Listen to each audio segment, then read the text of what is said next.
Hola, ¿qué tal? Los saluda su amigo y atento servidor, el doctor Eduardo Preciado. Para aquellos que no me conocen,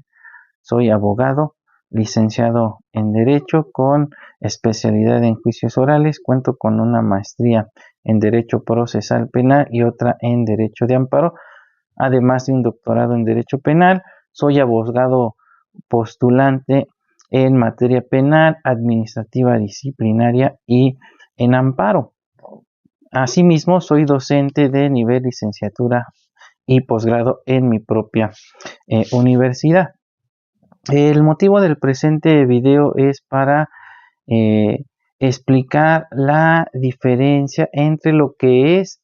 el consentimiento expreso y el consentimiento tácito como causales de improcedencia y por ende del sobreseimiento del juicio de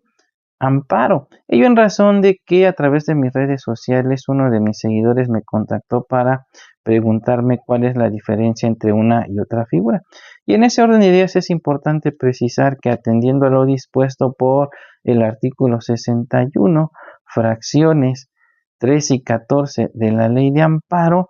se establece que el consentimiento expreso, así como el consentimiento tácito, son causales de improcedencia del juicio de amparo que pudieran traer como consecuencia el sobreseimiento del juicio de amparo en razón de que ya no hay necesidad de resolver el fondo del asunto, dado que una causal de improcedencia es un obstáculo procesal que surge dentro de la secuela procedimental del juicio de amparo que imposibilita o le impide al juez o tribunal de amparo resolver el fondo del asunto. Expuesto lo anterior, vamos a determinar entonces cuál es la diferencia entre el consentimiento expreso y el consentimiento tácito para efectos de la improcedencia del juicio de amparo.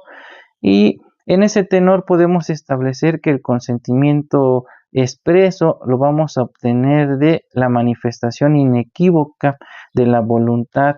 del quejoso. Es decir, existen signos inequívocos de una manifestación expresa de la voluntad del quejoso para consentir tanto el acto reclamado como su ejecución. Así podemos mencionar el ejemplo del imputado dentro de un proceso penal que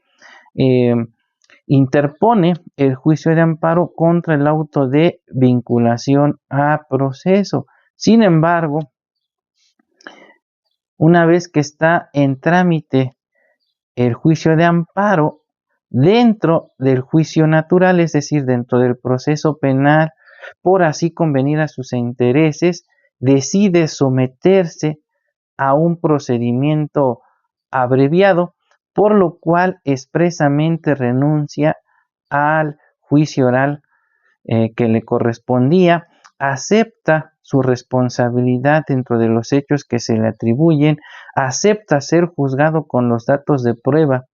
que está ofertando la fiscalía y consecuentemente acepta la imposición de las penas que le está ofertando la fiscalía a efecto de alcanzar algún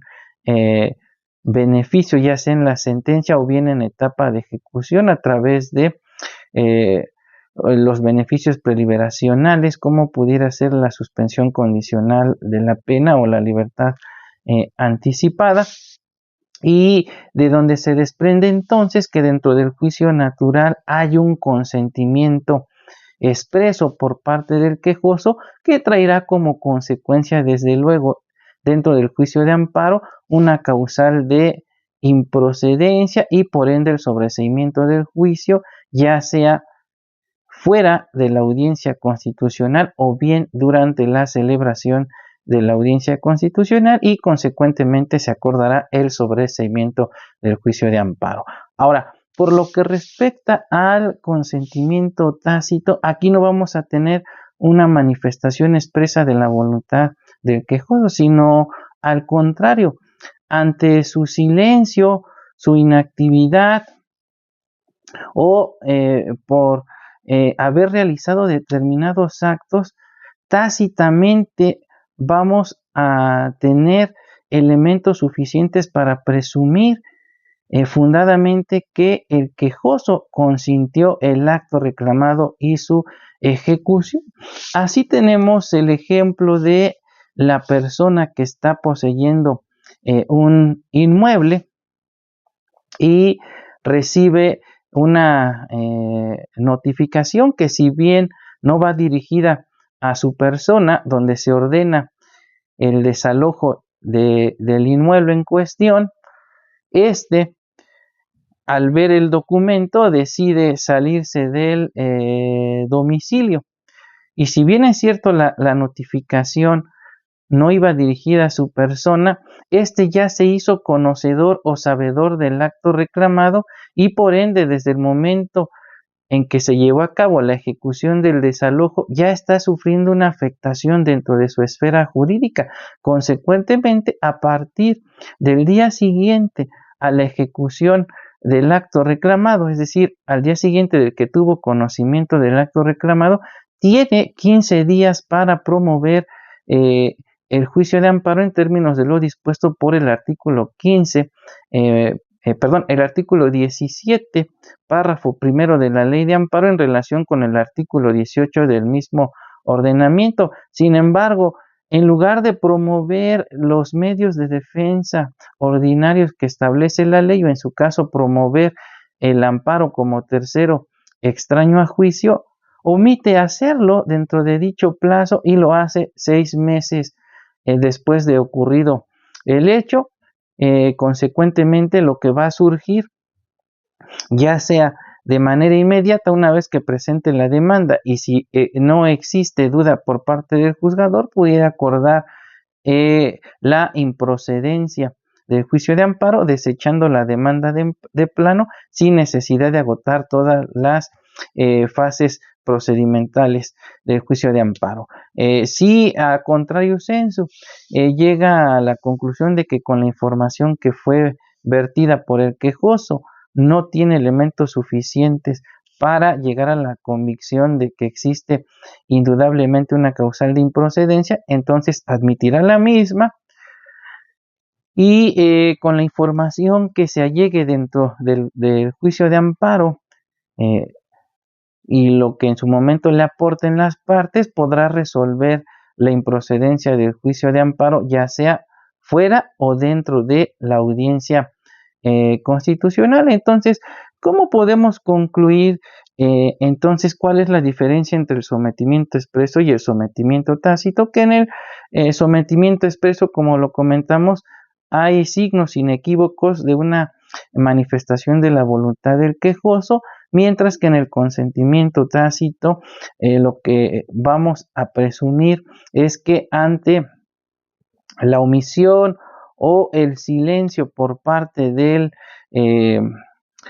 quejoso, al no promover el juicio de amparo dentro del plazo que le confiere la ley, tácitamente entonces consintió la ejecución del acto reclamado, salvo las excepciones que establece la propia ley de amparo, como por ejemplo tratándose de amparo contra normas generales, donde no se puede dar por consentido una norma general cuando el afectado no promueve el amparo indirecto contra la sola entrada en vigor de la norma general, dado que la propia ley de amparo establece que podrá promoverse el amparo cuando se dé el primer acto de aplicación de la norma general, y donde debemos distinguir entre lo que es una norma de carácter autoaplicativo y una norma de carácter heteroaplicativo. Las primeras son aquellas que por su sola entrada en vigor me causan un perjuicio, y por lo tanto tengo 30 días siguientes a la entrada en vigor de la norma para promover el juicio de amparo. Si no quiero hacerlo, entonces me puedo esperar al primer acto de aplicación, de ahí el nombre de normas heteroaplicativas, aquellas que necesariamente requieren de un primer acto de aplicación, y entonces me espero a ese momento y tengo 15 días para promover el juicio de amparo. Espero haya quedado claro la diferencia entre lo que es el consentimiento tácito y expreso como causales de improcedencia del juicio de amparo. Hasta pronto.